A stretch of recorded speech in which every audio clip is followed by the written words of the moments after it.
ఇక ఇప్పుడు మన తెలంగాణలో పెట్టిన సంక్షేమ పథకాలు కొంతమందికి వస్తున్నాయి, కొంతమందికి వస్తలేవు అని మస్తు లొల్లిలు పెడుతున్నారు. ఇక ఇప్పుడు ఏదేమైనా మన తెలంగాణలో మాత్రం ఈ సంక్షేమ పథకాలతోని మస్తు నడుస్తున్నాయి. కానీ నేను ముచ్చట చెప్తున్నా, మనం సంక్షేమ పథకాలతోని బతకచ్చు తెలుసా? ఏ ఊకో అమ్మ, వాళ్ళు ఇచ్చే 2-3 వేలతోని ఎట్లా బతుకుతామని మీరంటే ఈ వీడియో చూడురని నేనంట. ఇక ముచ్చట చూసే ముందు ఫార్ వీడియో చూద్దాం.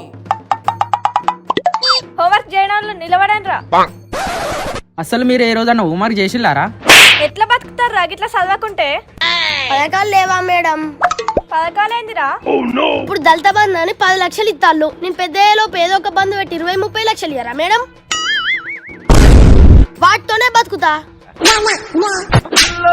అబ్బా తమ్మి, ఎంత మంచి ఆలోచన చేసినావు. మొత్తానికి రైతు బంధు మీద బతుకు మొత్తం సాగదీస్తాం అన్నట్టు. ఇక గీ పొలగాడు ఏం మాట్లాడుతాడు ఫార్ ఇందాం. ఇప్పుడు నిరుద్యోగ వృత్తి అని 3,000 ఇస్తాళ్ళు. నేను పెద్ద వరకు 30,000 ఇయ్యరా మేడం? తమ్మి మంచిగా అని ఉన్న ఉద్యోగాలకే సగ దిక్కులేదు.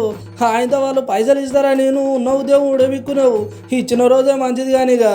మహిళా సంఘంలో లోన్ తీసుకొని అవి వడ్డీకి ఇచ్చి నెలకొచ్చే వడ్డీతో బతకచ్చు. ఆ లోన్ పైసలు అడిగినప్పుడు చేతులు ఎత్తేస్తే అయిపోయి. ఇప్పుడు ఎంతమంది ఎత్తలేరు? ఓ మేడం, మీరు ఈ చదువు ఎందుకు చెప్తారు మేడం? మీకున్న తెలివికి మహిళా సంఘం లీడర్ అయ్యిందంటే బొచ్చడు స్కామ్ చేయొచ్చు.